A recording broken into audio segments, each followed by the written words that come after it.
Cella System, Cradle World of Celia, mid-2670. First, Lieutenant O'Brien, 4th ODR Battalion, Raptor Company. O'Brien rested himself against a tree that overlooked a moderately sized valley, blistering with trees whose canopy blanketed the ground below. Beside him, prone, was Darien. His helmet was placed beside him, revealing a chestnut-colored mohawk. His helmet shared his characteristic of a scratched surface, keeping only a small portion untouched, the design resembling eyes in a crosshair fashion. He had 2 scars on his cheeks and 2 on the upper side of his temples. His expression was nil, the embodiment of a cold-blooded sniper. He was situated with a rifle that rested on a suspended sling. He hid behind a dirt berm that created a crevice for his barrel to sit in between the man-made crevice. It was a Series 10 marksman rifle, suppressed. Compared to the Series 8 auto rifle of the same brand, it featured a full-length 20-inch integrated suppressor chambered in .308 subsonic. The scope used could magnify from 1 to 16, and had an integrated infrared laser rangefinder and HUD-link system.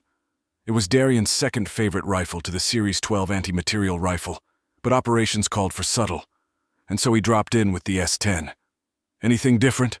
O'Brien questioned, removing his helmet and looking through his set of binoculars. "Nope. Same routine for the last few weeks. Hasn't left the town, and the guards maintain the same rotation." Darien responded with a bored tone. "What's she doing now?"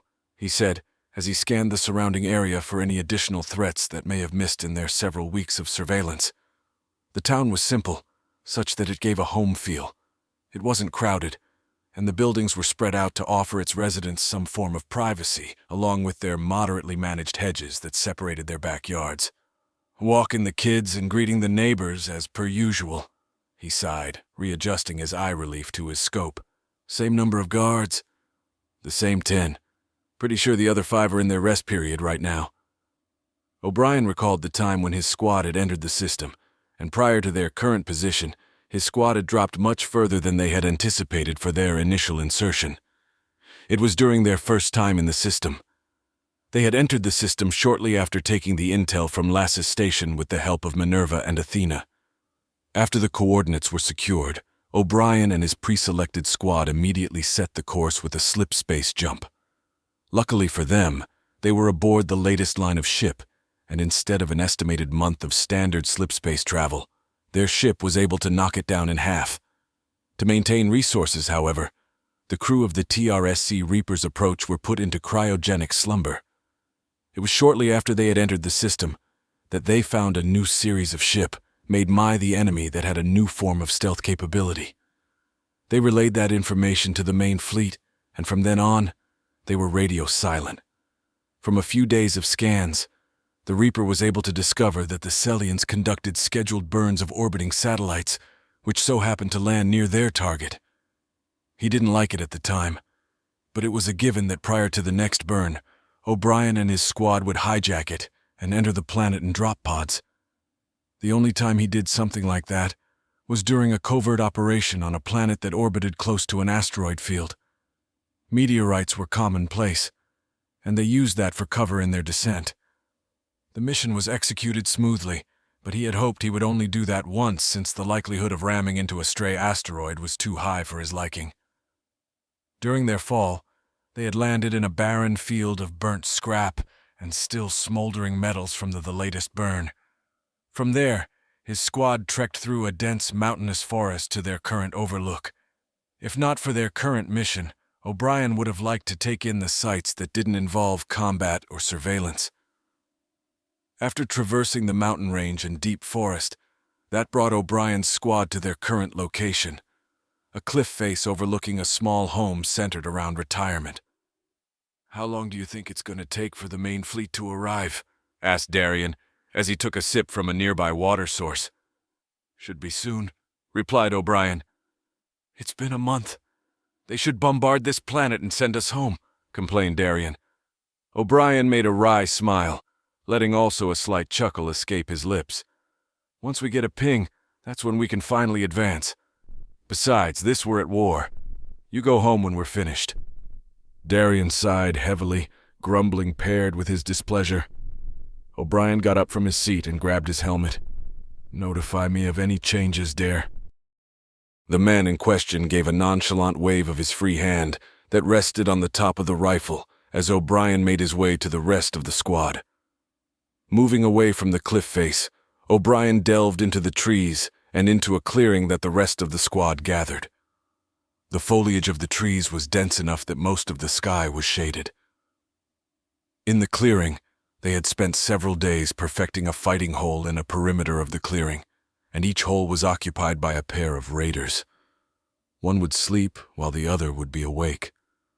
A total of 12 raiders, not including himself, were the only advanced force present on the planet, and they couldn't risk engaging a numerically superior force to overrun their position. He had thought about how best to effectively maintain their covert status. O'Brien moved over to his foxhole and took a seat on a crudely fashioned outcrop as a chair when he was visited by a team member. She bore red markings on her main chest plate, with 2 stripes forming inward, while the centermost piece was a series of disjointed stripes pointed toward a vertical stripe down the center, the name on her nameplate reading Strega. She removed her helmet before speaking, revealing light brown hair and blue eyes. She also had a large faint scar running from her right cheek through the upper bridge of her nose, and a smaller one on her left cheek. "How long do you think we'll still be on watch duty?" she asked, taking a bite out of a protein bar. "Until we get a ping from the Admiral," he replied, taking a drink from his canteen. "Once we get that, then we can move forward with the mission." She frowned at the notion of having to wait, but he understood why many were frustrated, annoyed, or both. "Say, what do you think, Athena?" Strega spoke aloud, directing her voice to the device that hung on O'Brien's left waist. He reached out and leveled the device between them both, Athena's figure taking a small form constrained to the projector of the device. "Calculating the 7th Fleet's combat effectiveness and commanding authority, I would say within the next few hours, give or take a day or two." "So wait," O'Brien replied. "Great. It appears I'm detecting some form of sarcasm." "You are correct," he replied, resting his head on the wall of his foxhole. "You can't be that mean, sir," Strega replied, taking hold of Athena's device for the resting O'Brien. Even with his eyes closed, he could still hear the two conversing. "So, does an AI appreciate music?" "I don't see how that's important for the mission at hand." "It's fine. Come on, I'm sure he wouldn't mind. Would you, sir?" "Knock yourselves out." He gave a dismissal wave, and the two set off to her respective foxhole. By the time he came to, he was met with the bright illumination that was Athena, supported by a tired-looking Strega. He had noticed a bit earlier that he was approached while his eyes were closed. The vibrations he felt against wall of his fighting hole were light and careful. There was only one person that light, and it was Strega, as she was the lightest, even in full kit. Night had just begun to set behind the mountain, and the shadow it cast slowly crept toward the town below, and O'Brien was met with Strega, who had a look and urgency upon her face. The same could be applied to Athena as well. "Lieutenant," Athens spoke softly, trying not to alarm O'Brien. "We've been notified to proceed with our mission." He rubbed his eyes and shook his head to forcibly wake himself up. "Gather the others. I'll be there in 5. Strega handed Athena's device back to O'Brien, and he gently placed it back in its original spot. He readied his rifle. This time it was a different model from his standard S8AR. It was the Series 4 SBR, aka the Badger. A compact, short-barreled rifle with an integrated suppressor and chambered with a specialized caseless 7.62 x 35mm armor-piercing subsonic round. It was devised with stealth operations in mind and no longer needed to eject a bullet casing after every shot, which proved invaluable for maintaining covert status. It was a recent addition to their arsenal, and one he quickly took a liking to. After Strega gathered the rest of the squad, he addressed them about the new phase of their mission. "Listen up. We have a simple case of bag and tag. We get in, retrieve the assets, and stage for a mechanized assault. Any questions?" One raider raised his hand. They had relatively unscathed armor, and their shoulder marking was a worn white that now resembled gray instead of the former. "And the guards? Take 'em out?" O'Brien nodded. Quiet as you can.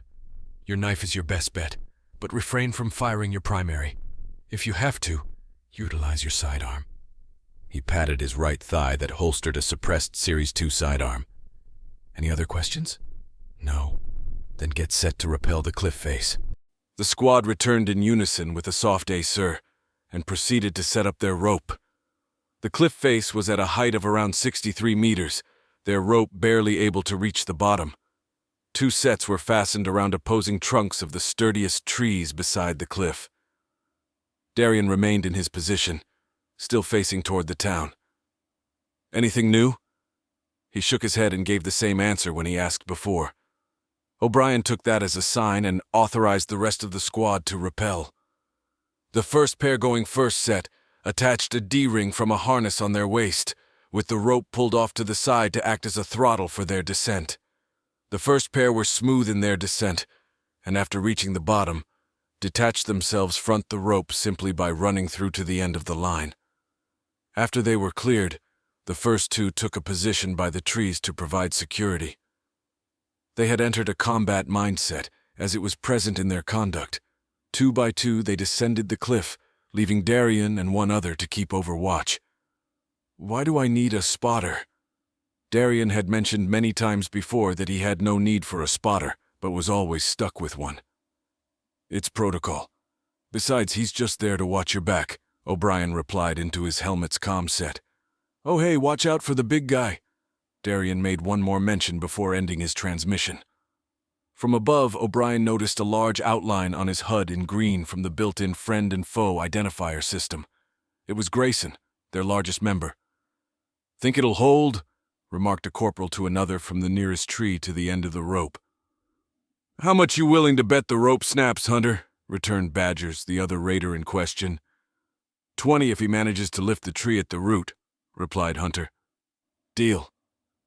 There were times when it seemed like the rope would snap when Gray paused at points during his rappel, but ultimately he lowered himself to the ground unscathed. Hunter called into his comms to confirm with an eyewitness.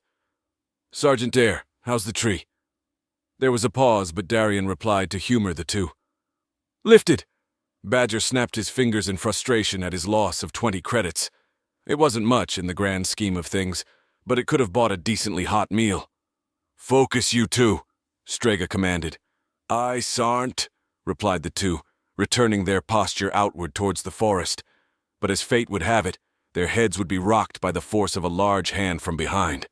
Grayson had delivered a sobering blow to the 2 raiders. From their insertion, they were roughly half a mile from the nearest edge of town. O'Brien ordered their march, and silently the squad advanced, making so much as muffled dull thuds into the earth. Whatever form they could do to maintain noise discipline, they did. Picking up their feet and not dragging them was a big one, as was rolling on the balls of the feet while maintaining how hard they applied pressure for each step. However, it was only when they approached close to the residential area did they take more care in their steps. When they reached the town, they were met with a small hill, with the top of the hill inhabited by the backyards of the residents. Dare you got eyes on?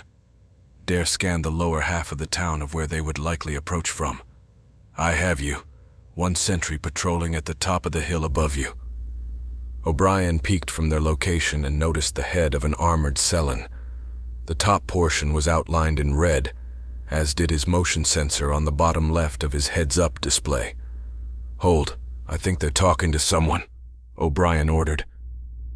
Each helmet donned by the orbital drop raiders was designed to dampen or enhance sounds to further increase their effectiveness as soldiers. Large sounds like explosions and gunfire were lessened, while low and quiet sounds, like speech and footsteps, were enhanced. O'Brien had managed to pick up what seemed to be nearing the end of a conversation. I'm telling you, I don't see why we have to be out here. It's a waste of time, and for what? Uh-huh. Yeah, I know. Like I said, we don't need all of us here. I'd be better put to use at the War Council. At least there they have defenses. O'Brien made sure to take note of the unfiltered intel, especially of the War Council and its defenses. The unsuspecting guard mentioned an automated sentry system in place, along with an experimental shield device that the guard didn't fully understand but gave it high praise. All right, I'm gonna cut comms. I think an elder is starting to get annoyed with me. I'll check back in 30. From Dare's sight, he made aware of the status of the guard. Our buddy just took a seat. Looks like he's just started to chow down. He's in our way. Get rid of him.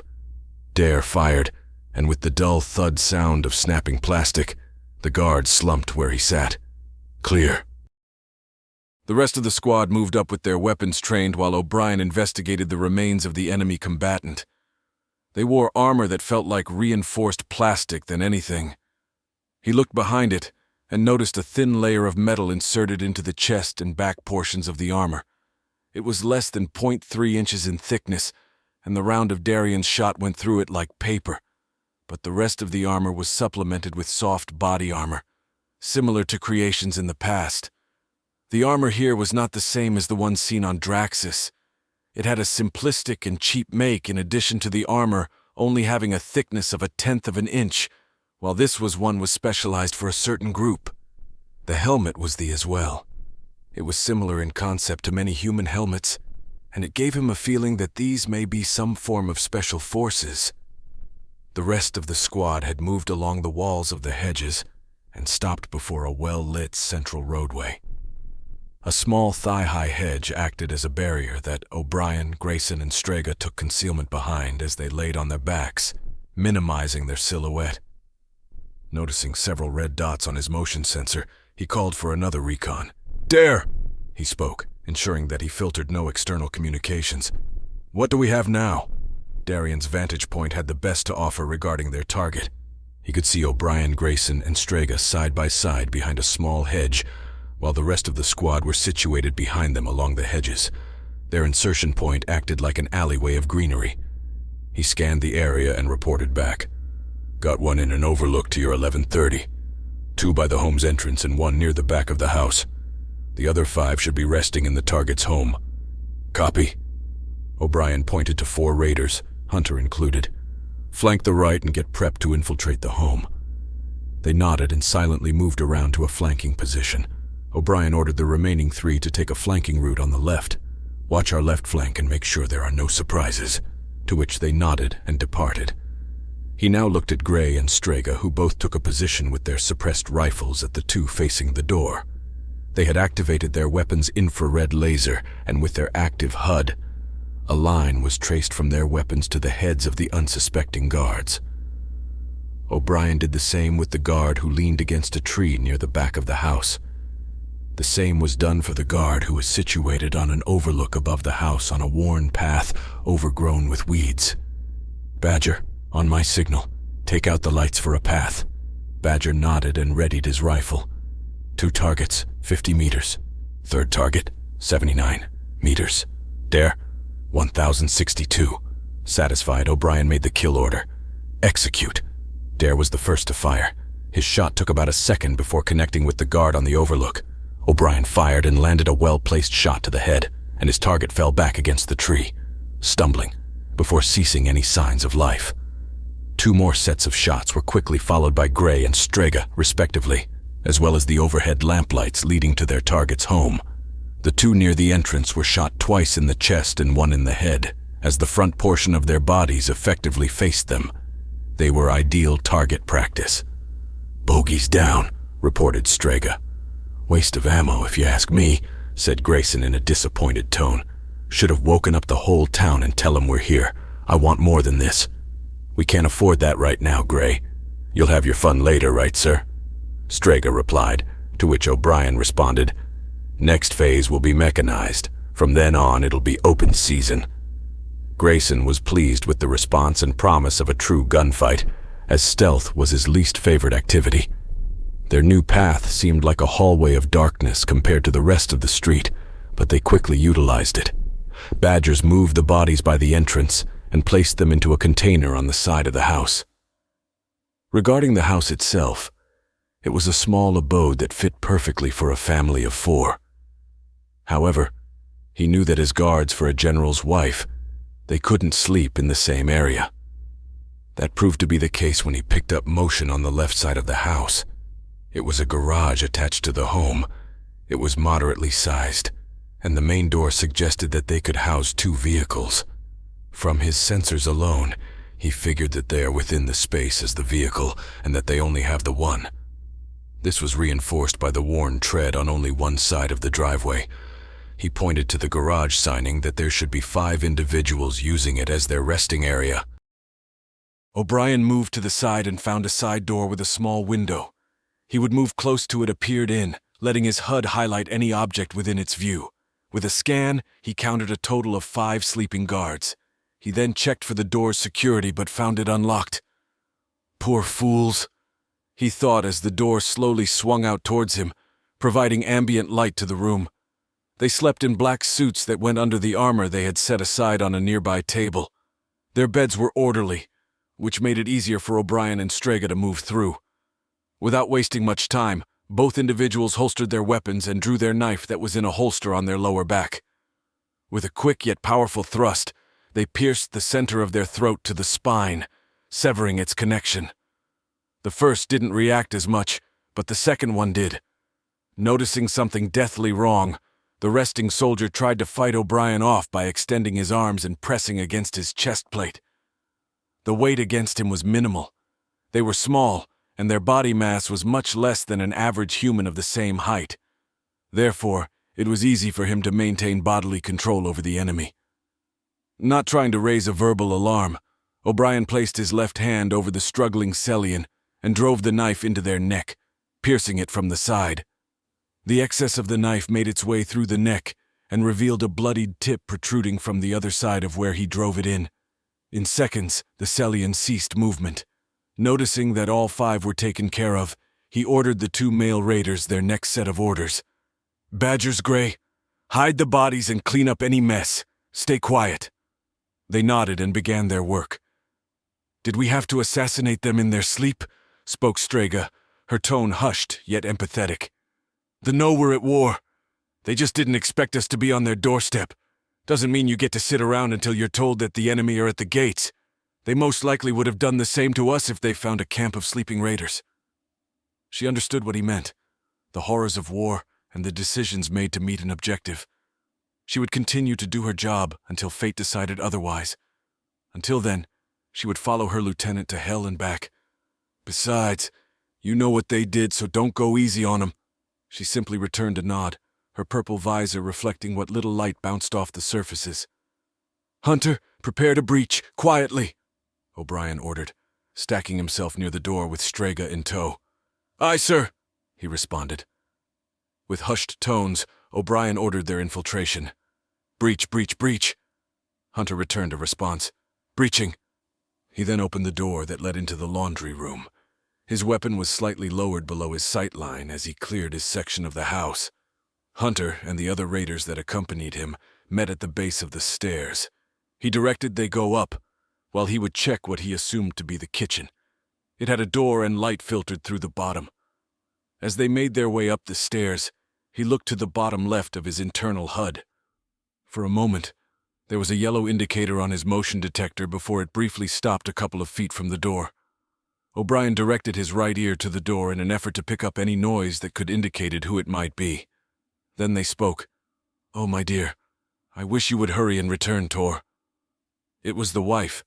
He notified Strega, who stood behind him, of the single occupant and told her to get ready.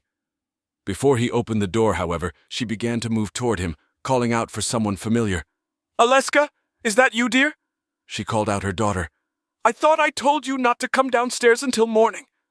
She opened the door, this time with a face she did not recognize. She stood frozen with fear, trying to force out words that chose not to come.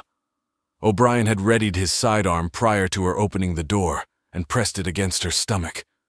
He led her back to the table that was behind her, motioning her to sit, as he already took a seat for himself.